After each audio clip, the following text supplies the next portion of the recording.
I'm Anna, a 40-year-old woman with a life story that's anything but straight. Let's start from the very beginning, shall we? It's just me and my son, Michael, a spirited 10-year-old who's the spitting image of his father. His dad? Well, that's a chapter of my life I kept under wraps, until it unfolded in ways I never expected. My husband, Jack, was a man of good heart and troubled past. We knew each other for what felt like a lifetime. Friends turned to lovers, a classic tale, except ours had its share of thorns. Jack was once married, a union that fizzled out without the pitter-patter of little feet to echo through their home.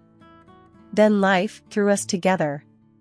It felt right, it felt destined, and soon, we tied the knot, a small ceremony, just close friends and a few relatives.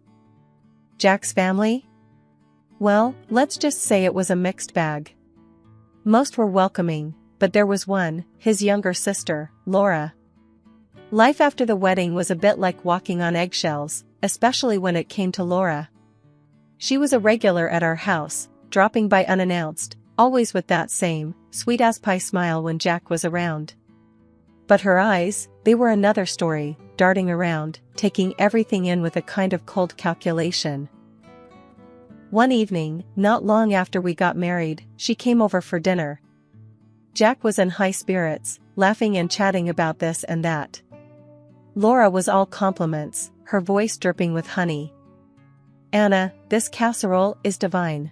You must give me the recipe," she said, her eyes fixed on me, but it felt like she was looking for something, anything to criticize. "Sure, Laura. It's really simple," I replied, forcing a smile.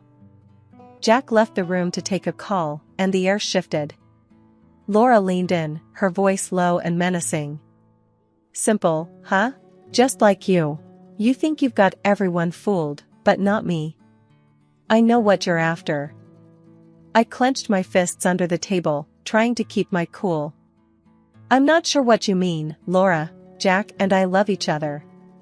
That's all there is to it." She scoffed, rolling her eyes. "Love? Please. You saw an opportunity, and you took it. But watch your back, Anna. I'm on to you."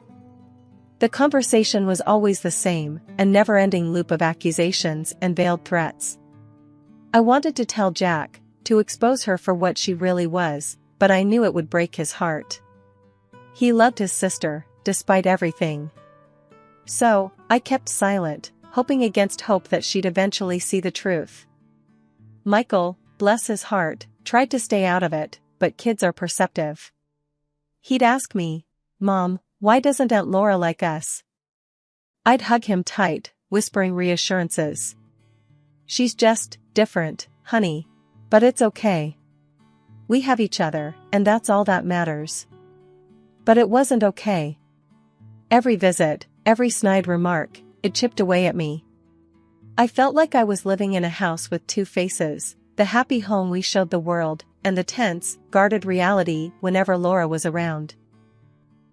One day, things came to a head. Laura had been particularly venomous, going on about how I was ruining her brother's life, how I'd never be a real part of their family. I'd had enough. "Look, Laura, I don't know what your problem is, but this is my home too. I'm your brother's wife, whether you like it or not. So cut the crap and either treat us with some respect or don't come back." Her eyes narrowed, a smirk playing on her lips. "Oh, I'll be back, Anna. After all, someone has to keep an eye on you. Just remember, you're nothing here. You're just playing pretend, and I'm not buying it." After she left, I slumped against the door, feeling drained and defeated. It was like living with a ghost, a constant, nagging presence that refused to leave us in peace. Laura was a piece of work. To Jack, she was sweetness personified, always complimenting my home, my cooking.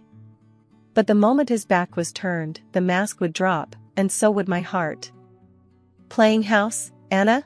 Laura would sneer the minute we were alone, her eyes scanning the room like she was looking for dirt. "You think you've snagged yourself a golden ticket with my brother, huh?" I'd grit my teeth, forcing a smile. "Laura, I love Jack. This isn't about money or comfort. It's about being a family. Family? She'd scoff, tossing her hair back. Please, you and that kid are just extra baggage he decided to pick up. But don't worry, I see right through you. Her words stung, but I kept my composure, for the sake of peace, for the sake of the man I loved. Jack was oblivious to this side of Laura, or maybe he chose to be. He adored his sister, despite her faults, and I tried for his sake. At gatherings, Laura's dual nature was on full display. With Jack in the room, she was all praises and smiles. But let him step out, and her words turned sharp, her glances scalding. I did my best to navigate these waters, keeping my distance, keeping my calm. Anna, why do you even bother with her? My best friend, Rachel, would ask. She's nothing but trouble.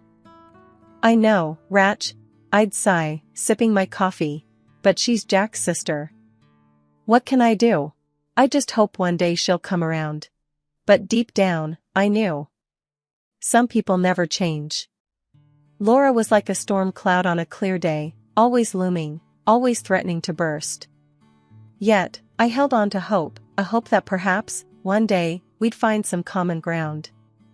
As for Michael, he was too young to understand the undercurrents, too innocent to see the disdain in Laura's eyes. He just knew her as his aunt, the one who gave him stiff hugs and forced smiles. I wanted to protect him from her bitterness, shield him from the harsh realities of family politics. He deserved a childhood untouched by such adult resentments. So, there you have it. The stage was set, our lives intertwined in a web of love, secrets, and simmering tensions. Little did I know, the threads of our past were about to unravel, in ways none of us could foresee. But I couldn't let her win. I had to be strong, for Jack, for Michael. I had to believe that someday, somehow, things would get better. That maybe, just maybe, Laura would see that I was here for love, not for money or status. That we were a family, not just a convenient arrangement. So, I kept going, putting on a brave face, and hoping for a day when Laura's poisoned welcome would be nothing but a distant memory. It was a day like any other until the phone rang, shattering our little world into before and after.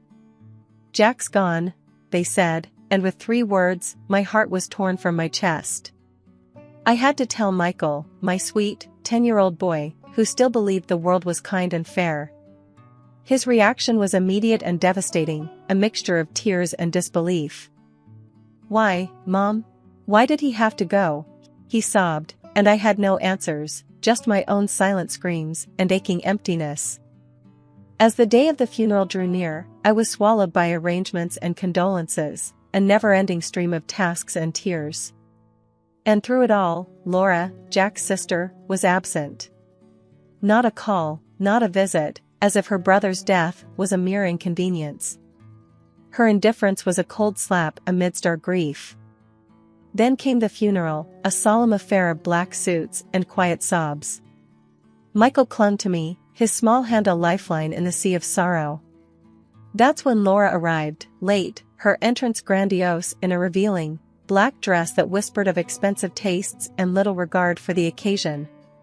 Her face was calm, almost pleased, as she sauntered in, her presence more of a statement than a show of respect. She floated among the mourners, her demeanor unsettlingly light. Her absence in the preparations, now paired with her almost celebratory attire, felt like a betrayal, a mockery of Jack's memory. I stood there, holding Michael close, feeling the weight of grief and anger. How could she be so callous, so utterly detached? Her brother, her flesh and blood, lay before us, and she carried on as if attending a gala. It was more than disrespectful, it was cruel. But as the service continued, a quiet resolve settled over me. I needed to be strong, for Michael, for myself, for the love and life Jack and I shared. I whispered a silent prayer, not just for Jack, but for myself. Give me strength, I implored, feeling the gentle touch of something greater than myself steadying my heart. Help me through this day, through this pain. Let me be the anchor for Michael, as we navigate these dark waters. As the final words were spoken and the mourners began to disperse, I felt it, a subtle yet profound fortitude. The pain was still there, sharp and unyielding, but so was a newfound determination. We would move forward, carrying Jack in our hearts, enduring the loss, the betrayal, and whatever else might come. Laura's actions, her unsettling glee, would need to be addressed, but not now. Now was for mourning, for holding tight to the pieces of our shattered world. And as we prepared to leave the church, I knew we weren't alone. In our hearts, in our memories, Jack lived on, and with that knowledge, I found the strength to take the first step into our new, uncertain future. As the priest wound down the service, Laura pushed through the crowd, her face all twisted up in a smirk that didn't belong. "I got something to say," she announced, her voice cutting through the murmured condolences like a knife. Everyone turned, a collective breath held. She scanned the crowd, her eyes finally landing on me and Michael. "Anna here, she's nothing but a gold digger." "Always was. Latched onto Jack the first chance she got, didn't you?" Laura's words were like venom, each one spat out with a venomous glee. The crowd murmured, some with shock, others with an awkward nod. I felt Michael's grip tighten, his body stiffen. "Mom," he whispered, a quiver in his voice. I squeezed his hand, my own voice firm. "Don't listen, Michael." Laura was on a roll now, her voice rising. "And this boy here, he's no rightful heir. Jack never adopted him. All that money, the house, it's mine by right. I'm Jack's real family, his blood. And I'll be damned if I let these two take what's rightfully mine." I couldn't hold back, the fire in me rising to meet her challenge. "You've got some nerve, Laura. Standing there on this day, at your own brother's funeral, spouting this nonsense. Have you no shame?" She laughed, a cold, harsh sound. "Shame? For what? Telling the truth? Nah, Anna, I'm just setting things straight. You and the boy better pack up. I'm taking back what's mine." The priest tried to intervene, his voice a calm in the storm. "Please, let's not do this here. This is a time for mourning and reflection." But Laura brushed him off, her eyes locked on mine, full of challenge and malice. The crowd was uneasy now, shifting feet, lowered gazes, nobody wanting to be part of this debacle. Finally, with a huff, Laura turned on her heel and strutted off, leaving a wake of silence behind her. I stood there, shaking, not with fear, but with a fierce, protective rage. Michael was still beside me, his small hand a constant reminder of who I needed to be strong for. As people slowly started to disperse, a few brave souls came up, offering hushed words of support. "Don't mind her, Anna. We know you. We know Jack loved you and Michael." I nodded, my throat tight with unshed tears. "Thanks," I managed, my voice barely a whisper. As the last of the mourners left, Michael and I stood there, alone but together, facing the fresh grave that held so much of our lives. "We'll be okay, Michael," I said, more to myself than to him. "No matter what she says, no matter what she does, we'll be okay." We walked away then, the weight of the day heavy on our shoulders but not crushing. Laura's words, her threats, they were just that. Words. And I'd be damned if I let her tear down what Jack and I had built, what we'd promised to each other and to our son. This fiasco, this cruel display, it wouldn't define us. We were stronger than that, made of sterner stuff. And as we left the cemetery, I knew one thing for sure, Laura had picked the wrong woman to mess with. I was going to fight, for Jack, for Michael, for us. And I wasn't going to lose. The days after Jack's funeral were a heavy blend of silence and whispers, the house filled with an echoing absence. Michael shuffled around, his eyes hollow, every so often pausing at things that reminded him of his dad. "Mom," he'd say, holding up a model airplane they'd built together, "Dad said we'd fly this in the park. Just him and me." I'd pull him close, my heart aching. "I know, baby. We can still take it, keep flying it for him." One evening, as I was trying to piece together some semblance of dinner, there was a knock at the door. I opened it to find Rachel, my closest friend, her face etched with concern. "Anna, how are you holding up?" she asked, stepping inside. I shrugged, the weight of the world on my shoulders. "Somehow. It's tough, Rach. Laura's making it worse, threatening to take everything." Rachel's face hardened. "That woman's a piece of work. Don't you worry, we won't let her push you around." It was comforting, having her there, a piece of normalcy in the chaos of grief. As we sat down, sipping lukewarm coffee, I let out everything, my fears, my anger, my sheer exhaustion. "Michael's lost, Rach.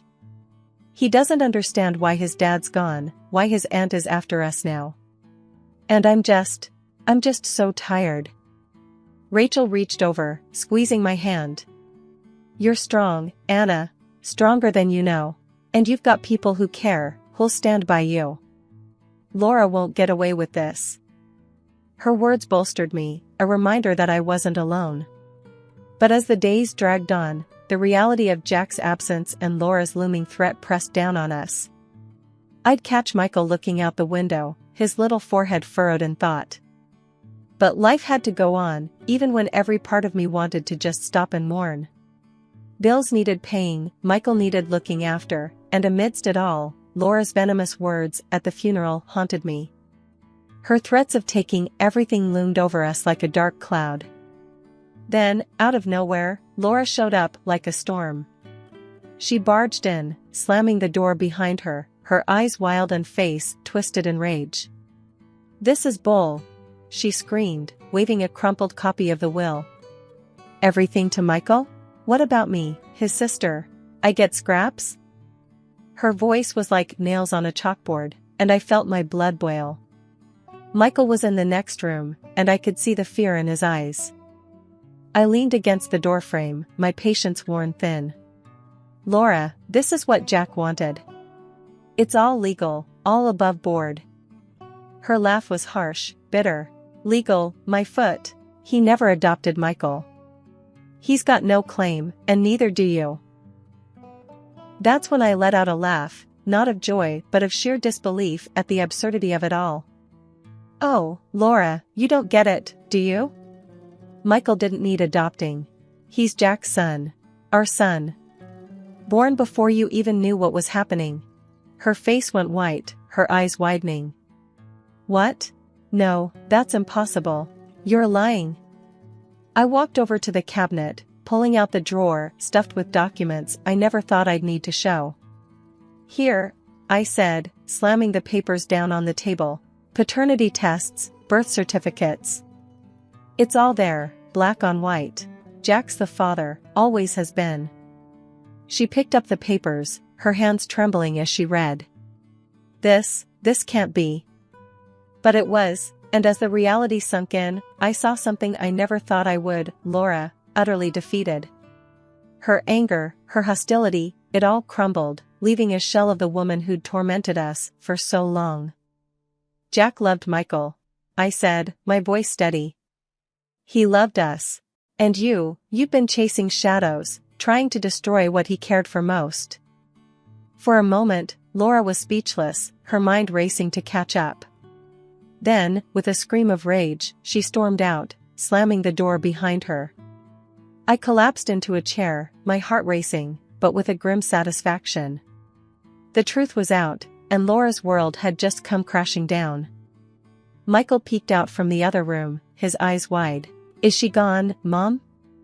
I nodded, getting up to hug him. "Yes, baby, she's gone. And she's not going to bother us anymore." He hugged me back, a small, trembling hug of a kid who'd seen too much. "I wish Dad was here," he whispered. "Me too, honey, me too." But he wasn't, and now it was just us, against the world, against Laura's greed and spite. But we were strong, and we were together. And with the truth on our side, I knew we'd make it through. Whatever it took, we'd face it head on, just me and my boy, together. Laura's departure from our last confrontation was a scene I won't easily forget. She stumbled out, a chaotic mix of anger and despair, her threats and sobs trailing behind her. The door slamming shut felt like the end of an era, one filled with bitterness and conflict. As the days turned to weeks, whispers about Laura started to reach me. The neighborhood grapevine was abuzz with her latest misfortunes. She was drowning in debt, the kind that swallows you whole. Turns out, she'd been gambling on a big payday from Jack's estate, and when that fell through, her whole house of cards started to collapse. One day, Rachel stopped by with the latest gossip. "You heard about Laura?" she asked as she settled onto the sofa. I nodded, weary. "Bits and pieces. Sounds like she's in deep." Rachel's eyes were wide with the thrill of the news. "Deep? She's practically buried. Loans, debts, you name it. She bet everything on getting Jack's money, and now she's paying for it." I shook my head, a bitter taste in my mouth. "She brought it on herself." I warned her, but she wouldn't listen. "Yeah, well, now she's running scared," Rachel continued. "People are looking for her, and not the friendly kind. She's a ghost, hiding from everyone she owes." The thought of Laura, so haughty and cruel, now reduced to a fugitive, it was a stark turnaround. Part of me felt vindicated, but another part, a part one wasn't so proud of, felt a pang of pity. I sighed, rubbing my temples. What a mess. I can't say I'm surprised, but... God, what a waste. Rachel nodded, her expression sobering. "Yeah, it's a bad business all around. Just goes to show, what goes around comes around." The conversation shifted, life moved on, but the story of Laura's descent stayed with me. It was a somber reminder of how quickly life can unravel when greed and vengeance take the wheel. Michael, ever sensitive to the undercurrents, asked one evening, "Mom, what's gonna happen to Aunt Laura?" I looked at him, his young face concerned and curious. "I don't know, honey. She's made some bad choices, and now she has to face the consequences." As the days turned into weeks and then months, the chaos that Laura brought into our lives began to fade, becoming more of a distant, if unpleasant, memory.